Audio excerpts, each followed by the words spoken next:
Jagtial MLA Sanjay Kumar కీలక వ్యాఖ్యలు చేశారు. తనపై ఎంపీ అరవింద్ తప్పుడు ఆరోపణలు చేశారంటున్నారు సంజయ్. కేంద్రీయ విద్యాలయానికి అడ్డుపడుతున్నాను అన్నది అసత్యమన్నారు.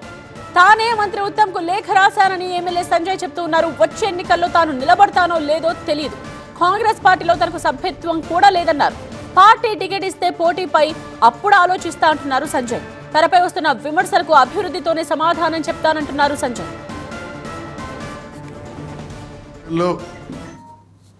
అసలు నేను నిలబడనేది నా చేతిలో ఉండదు.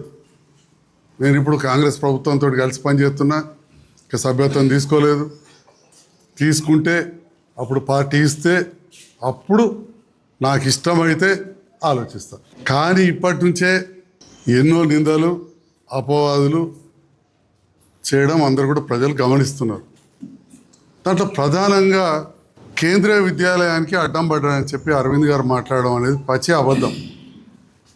నేను తీవ్రంగా ఖండిస్తా ఉన్నా. ఎక్కడ ఏదో ఒక నింద వేయాలి, క్యారెక్టర్ అసాసినేషన్, వ్యక్తిగతంగా నింద వేయాలనే ఆలోచనతో ఉన్నారు.